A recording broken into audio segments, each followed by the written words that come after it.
ہمیں عقیدوں کی صحت کا لحاظ رکھنے کی تلقین کی گئی ہے، اور عمل کی قوت عقیدے سے ہی پیدا ہوتی ہے۔ عقیدہ جتنا مضبوط ہو اتنا ہی عمل جاندار ہوتا ہے، اور ہمارے بنیادی عقائد ان کے ساتھ ہمیں جڑا رہنے کی تلقین کی گئی ہے۔ اللہ کے محبوب علیہ الصلاۃ والسلام نے ہمیں بڑی تاکید کے ساتھ اپنی سنت پر قائم رہنے کی تلقین ارشاد فرمائی، اور خلفائے راشدین کی سنت پر، ان کے طریقے پر قائم رہنے کی تلقین ارشاد فرمائی۔ قرآن و حدیث سے جو اخذ شدہ عقائد ہیں وہی ہماری بنیاد ہیں، اور ان کے اندر کوئی تبدیلی نہیں ہے۔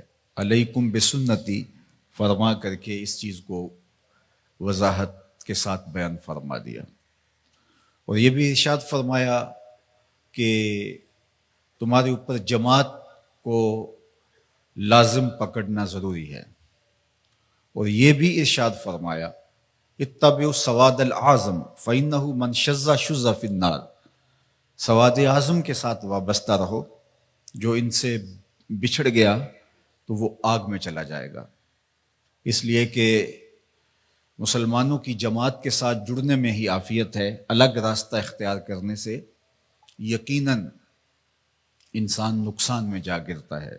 جیڑی بکری اجڑوں وچھڑی او بگیاڑاں جوگی، تو جماعت کے ساتھ وابستگی اختیار کرنے میں ہی عافیت ہے۔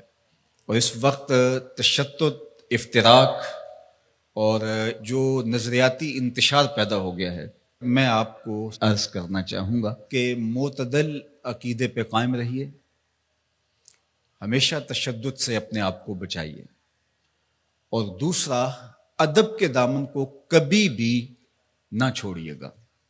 جب ادب ہاتھ سے چھوٹتا ہے تو پھر وہ راستے نکلتے ہیں جو گمراہی کی طرف انسان کو لے جاتے ہیں۔ جس نظریے کی بنیاد میں ادب نہیں، چاہے انبیاء علیہ السلام کا ادب ہے، ذات باری تعالیٰ کا ادب ہے، اصحاب پیمبر کا ادب ہے، اہل بیت اطہار کا ادب ہے، اولیاء کا ادب ہے، جس نظریے کی اساس میں ادب کا عنصر نہیں ہے اس نظریے کو ہم نظریہ اسلام ہی نہیں مانتے۔ تو ادب سے شروع ہو کے عشق تک پہنچنے کا راستہ یہی خیر کا راستہ ہے، اور یہی اعتدال کا راستہ ہے، اور یہی اہل السنہ کا طریق ہے۔ دین سراپا سوختن اندر طلب، انتہائش عشق و آغازش ادب، طلب محبوب میں تڑپنے کا نام دین ہے۔ جو ادب سے شروع ہوتا ہے عشق پہ ختم ہو جاتا ہے۔ آج کی تاریخ کے اندر ایک عام شخص پریشان ہو جاتا ہے کہ وہ جائے کدھر۔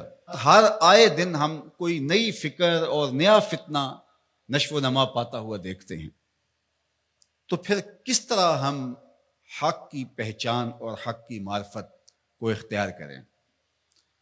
تو صاحب میں آپ سے عرض کرنا چاہوں گا کہ ہمارے اسلاف نے جو چیزیں طے کر دی ہیں وہ طے شدہ ہیں، ہمیں کسی نئے راستے میں پڑھنے کی ضرورت نہیں ہے۔ علامہ اقبال علیہ الرحمہ نے بہت خوبصورت ہمیں اس حوالے سے رہنمائی کی ہے کہ زجتہاد عالمان کم نظر اقتدا بر رفتگاں محفوظ تر، کم نظر علماء کی اقتدا سے بہتر ہے کہ جو تمہارے اسلاف ہیں ان کے طریق پر تم چلو، چونکہ ان کا طریق صحیح طریق تھا۔ کیوں؟ عقل آبایت ہوس فرسودہ نیست، کار پاکاں از غرض آلودہ نیست۔ ان کے جو نظریات تھے وہ کسی غرض کے تحت نشو و نما نہیں پائے تھے۔ انہوں نے اپنی خواہش اور اپنی آرزوؤں کی تکمیل کے لیے دلیلیں نہیں ڈھونڈی تھی، بلکہ جو دین تھا اس کے مطابق انہوں نے ہمیں راستہ اور راہ عمل عطا کیا اور عقائد ہمیں دیے۔ ایک بہت بڑا نام امام الحرمین امام ابو المعالی الجوینی رحمۃ اللہ تعالی علیہ، جب ان کا آخری وقت آیا تو اپنے شاگردوں کو اور اپنے پاس جو لوگ بیٹھے تھے ان کو گواہ بنا کے ایک بات کہی، اور کہا کہ میں ایک گہرے سمندر میں پھنس گیا ہوں، اور میں نے اسلام اور اہل اسلام کے علوم کو چھوڑ دیا، اور میں ایسے علوم کی تلاش میں سرگرداں رہا جن سے مجھے منع کیا گیا ہے، اور اگر اللہ کی رحمت میری یاوری نہیں کرتی تو میں سب سے زیادہ اللہ کی رحمت سے دور ہونے والے لوگوں میں شامل ہو گیا ہوں، اور اب میری آخری سانسیں چل رہی ہیں، تھوڑی دیر کے بعد میں تم کو الوداع کہہ دوں گا۔ تو امام الحرمین امام جوینی نے کہا کہ تم سب گواہ بن جاؤ، میں اپنی بوڑھی ماں اور نیشا پور کی بوڑھی عورتوں کے دین پہ اپنی جان دے رہا ہوں۔ میرا وہی عقیدہ ہے جو نیشا پور کی بوڑھی عورتوں کا ہے، میرا وہی عقیدہ ہے جو میری بوڑھی ماں کا عقیدہ ہے۔ عقل آبایت ہوس فرسودہ نیست، کار پاکاں از غرض آلودہ نیست۔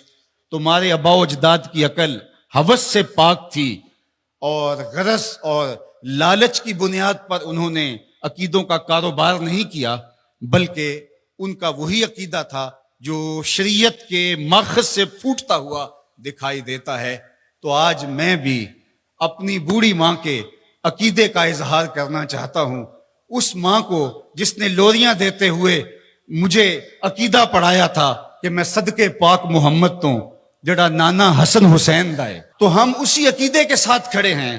میں 94 برس کے اس بوڑھے باپ کے عقیدے کا اظہار کر رہا ہوں کہ جس نے ہمیں لوریاں دیتے ہوئے یہ عقیدہ دیا تھا، ملدا نہیں محمد ورگا ساری وچ خدائی، اس تصویر نورانی وچوں غیراں رمز نہیں پائی۔ تو ہمارا عقیدہ ہمارے اسلاف کا عقیدہ ہے، صحابہ کے حوالے سے ہو، اہل بیت کے حوالے سے ہو۔ تو آئیے اس زمانے کے اندر ہم اپنے اس عقیدے کا اظہار کرتے ہیں کہ ہم صحابہ کے در کے بھی غلام ہیں اور اہل بیت کی چوکٹ کے بھی نوکر ہیں۔ تو ہمیں اپنے عقیدوں کو اپنے ماضی کے ساتھ جوڑنا پڑے گا، اور کال اور عقول اور اس دور کے فتنوں سے بچ کر کے ہمیں اپنے آباء و اجداد سے، اپنے بزرگوں سے، اپنے اسلاف سے جڑنا پڑے گا۔ فکر شاں ریسد ہمیں باریک تر، ورے شاں با مصطفیٰ نزدیک تر۔ اقبال کہتے ہیں ان کی فکر جو تھی وہ اس نے نور لیا تھا حضور کی دہلیز سے، اور ان کا ورع اور ان کا تقوی حضور علیہ السلام کی ذات سے مستنیر تھا۔ لہٰذا اگر ہم ان کے ساتھ جڑ جاتے ہیں تو ہمیں خیریت، ہمیں عافیت، ہمیں روشنی، ہمیں نور نصیب ہوگا۔ تو اپنے عقائد کو اپنے اسلاف کی مطابقت کے اندر ڈھالنے کی ہمیں کوشش کرنی چاہیے، کیونکہ نجات کا دار و مدار اسی پر ہے۔